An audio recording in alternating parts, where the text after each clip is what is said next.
7 janvier 2023 à 0h09 heure de Paris, la Lune était à 16 degrés 22 minutes du Cancer et le Soleil exactement en face à 16 degrés 22 minutes du Capricorne. L'axe Cancer-Capricorne concerne l'harmonisation ou la recherche de l'équilibre entre la vie familiale et la vie professionnelle, entre la sphère privée et la sphère publique. La nouvelle lune en Capricorne du 23 décembre mettait en avant un travail d'élaboration et de planification concernant un nouveau projet, plus en adéquation avec nos valeurs profondes et avec notre individualité, du fait d'une meilleure connaissance de nous-mêmes acquise ces derniers mois. Tout en poursuivant ce travail, la Lune en Cancer vient nous demander d'accorder à nouveau de l'importance à nos émotions, à notre sensibilité, à notre imaginaire et à notre cercle familial. Elle nous dit d'être attentifs à nos besoins, de nous détendre, de nous ressourcer physiquement et psychiquement. En face, le Soleil en Capricorne est conjoint à Mercure, rétrograde en Capricorne, bien sûr. Il est bon de poursuivre une profonde réflexion sur les tenants et les aboutissants de notre nouveau projet. Cette réflexion peut être nourrie par une certaine inspiration qui apporte des idées nouvelles, en particulier par rapport à notre projet. C'est l'action d'Uranus, rétrograde en Taureau, conjoint au nœud nord, qui est planète médiatrice du triangle rectangle formé avec la Lune et Soleil-Mercure. Pour la mise en œuvre de notre projet, nous restons également dans une certaine réflexion. En effet, Mars est encore rétrograde pour quelques jours et continue de nous inviter à regarder quelles sont les motivations de nos actes ainsi que la manière dont nous agissons. Mars représente aussi notre énergie vitale. Soyons respectueux de notre corps et écoutons-le s'il nous dit de ralentir ou de faire une pause. Mars redeviendra direct le 13 janvier. En attendant, il forme un trigone à Vénus en Verseau, qui est maître de l'ascendant Balance, du nœud nord et d'Uranus. Et Vénus et Uranus sont donc en réception mutuelle. Nos valeurs, nos idéaux sont en plein renouveau. Nous avons pu comprendre beaucoup de choses sur nous-mêmes et sur le monde ces derniers temps. Et tout cela se trouve en résonance avec le guérisseur Chiron à 12 degrés du Bélier, qui œuvre à la révélation de notre moi profond, de notre je, de l'être singulier et unique qu'est chacun de nous. En effet, Chiron est planète apex d'un T carré avec la pleine lune. Ce T carré en signes cardinaux est analogiquement relié à la planète Mars. Il est question de canaliser son énergie en créativité. Chiron et Mars sont les deux principaux agents pour résoudre l'opposition Soleil-Lune, l'axe Cancer-Capricorne, notre vie intérieure et familiale avec notre vie professionnelle et publique. Mars et Chiron sont en sextile dans cette carte de pleine lune.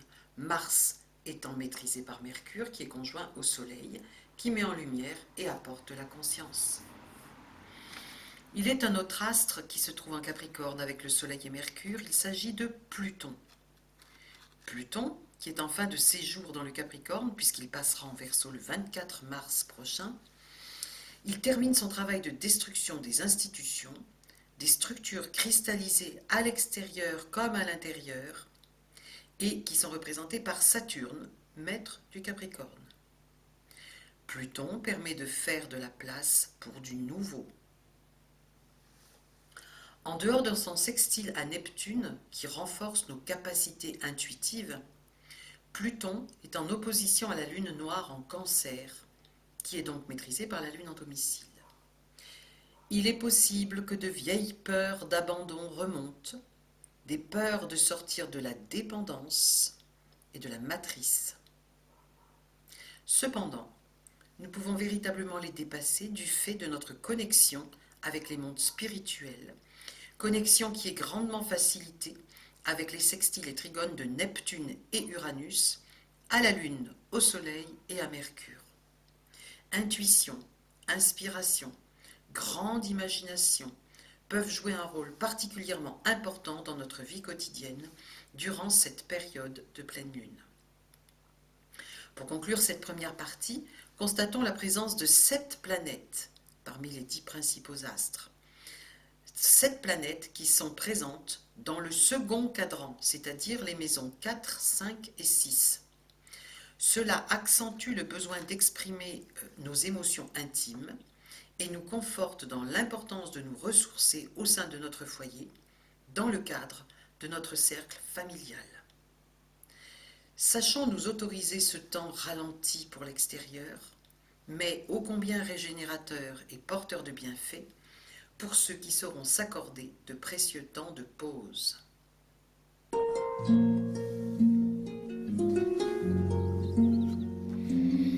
Avant de regarder le symbole sabian correspondant à cette pleine lune, je vous propose d'évoquer les principaux mythes associés au signe du Cancer, après avoir rappelé l'étymologie du mot cancer.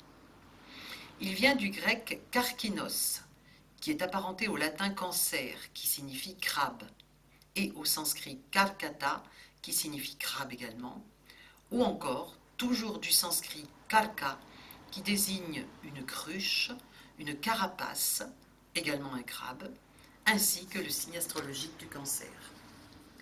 Ce signe est relié au symbolisme de la crèche, c'est-à-dire en quelque sorte de la grotte aménagée où est né Jésus, ainsi qu'à l'arche de Noé, qui est un foyer sur les eaux.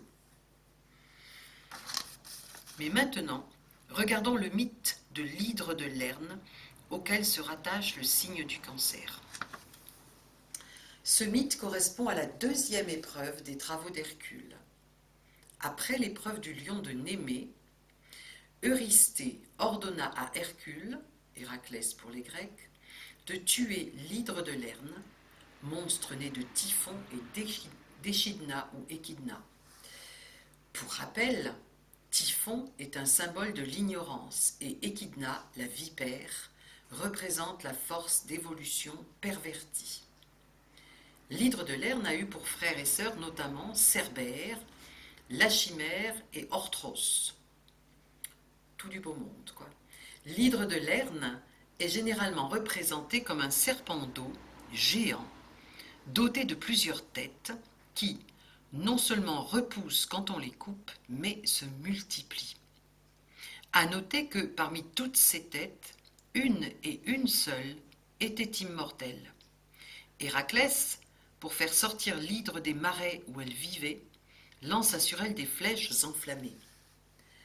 Alors que le combat était engagé et qu'Héraclès voyait les têtes repousser et se multiplier après qu'il les ait coupées, la déesse Héra lui envoya un obstacle supplémentaire sous la forme d'un crabe géant qui le pinçait aux pieds. Héraclès réussit à écraser sa carapace d'un violent coup de talon. Pour la suite du combat, il demanda l'aide de son neveu Iolaos, qui se chargea, dès qu'Héraclès avait coupé une tête de l'hydre, de cautériser les chairs du cou, à la racine. Ainsi, elle ne repoussait plus. Finalement, il ne resta plus que la tête immortelle qu'Héraclès trancha d'un coup d'épée avant de l'enterrer sous un rocher en bord de route, entre Lerne, qui signifie le lieu du désir, et Elaïus, qui signifie la conscience ou existence libre. Concernant le signe du Cancer, c'est la déesse Héra qui, pour récompenser le crabe de ses services, en fit l'une des 12 constellations du zodiaque. La mort du crabe précède celle de l'hydre, mais il représente la même énergie pervertie. Une énergie qui fait que l'ego veut se saisir de ce qu'il croit ne pas posséder et donc ainsi combler un manque. De plus, il est impossible d'enlever à un crabe ce qu'il a saisi dans l'une de ses pinces, à moins d'arracher la pince. L'attachement est très fort. Selon le bouddhisme, la saisie et l'attachement sont 2 causes puissantes de la souffrance. L'hydre de Lerne, avec ses nombreuses têtes qui repoussent et peuvent se multiplier, symbolise donc avant tout le désir. Il est question ici d'exercer son discernement pour déterminer ce qui relève en soi du désir, c'est-à-dire de la volonté de l'ego, ou ce qui provient de la volonté essentielle. En l'hydre sont aussi symbolisées la honte, la culpabilité et les peurs mentales.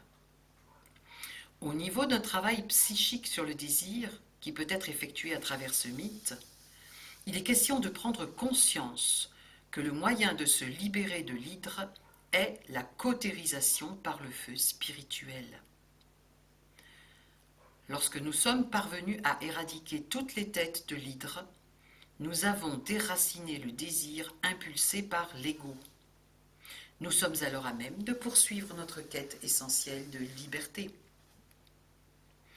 Cette deuxième épreuve d'Hercule Héraclès vient après celle du lion de Némée, qui est en résonance avec le signe du lion, et donc avec le soleil et avec le feu.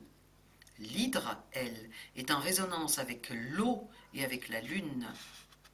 En astrologie, dans le signe du Cancer, la lune est en domicile et le soleil est en chute.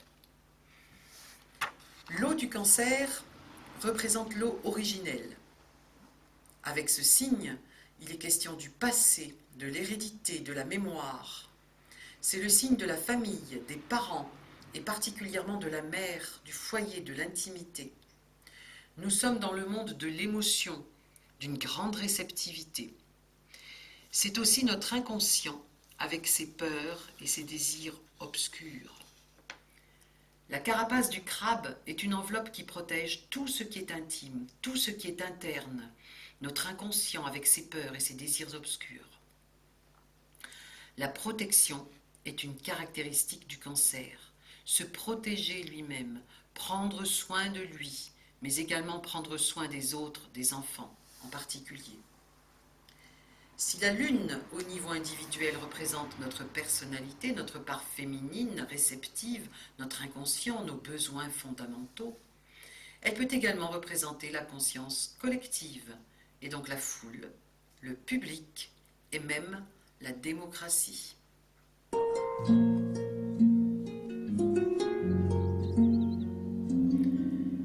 Je vous propose maintenant, pour compléter cette étude, de regarder le degré sabian de cette pleine lune. Pour une position à 16 degrés 22, nous regardons le 17e degré. Le 17e degré du Cancer est intitulé « Un germe s'épanouit en une multiple floraison ». Dominante, l'élan vital qui pousse à concrétiser notre potentiel de naissance. Ce symbole décrit simplement le processus de germination.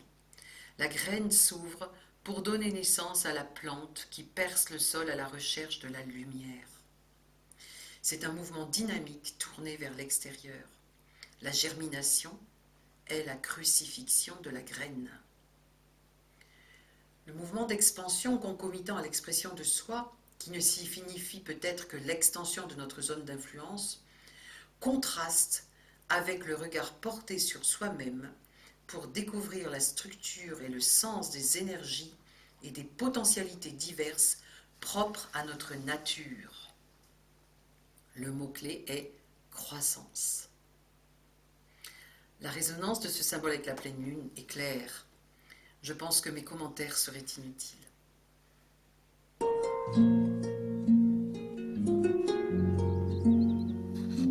Pour terminer cette étude, regardons brièvement du côté de la numérologie et des arcanes du tarot. La date de cette pleine lune, 7-01-2023, nous donne 6 ou 15, selon la méthode de réduction utilisée. Cette nouvelle lune est donc en résonance avec l'amoureux et le diable. Le diable nous parle de notre énergie vitale, de notre énergie physique, dont nous devons prendre particulièrement soin en ce moment. Il nous montre également nos dépendances, celles dont nous devons nous défaire si nous voulons cesser d'être attachés, si nous voulons être libres et donc créateurs. Nos dépendances peuvent être en lien avec le goût du pouvoir, la relation dominant-dominé, la sexualité ou l'argent. Dans notre carte de pleine lune, le nœud sud est en Scorpion en maison 2. Il est médiateur dans le triangle rectangle qui forme avec Soleil, Mercure et la Lune, et il est en opposition à Uranus. Il s'agit bien de rompre, ou du moins de se détacher de certaines dépendances affectives, d'une possible possessivité dans la relation, de comportements et de croyances du passé, en fait de tout ce qui est signifié par le nœud sud en Scorpion. Quant à l'amoureux, c'est l'arcane du choix. Il nous appartient de préférer rester attachés au passé, aux solutions faciles, plutôt que de modifier des comportements qui nous nuisent ou de prendre véritablement notre indépendance et faire preuve de courage. Le choix nous appartient. J'arrête là l'étude de cette pleine lune et vous remercie pour votre écoute. Je vous souhaite une très belle période de pleine lune. À bientôt!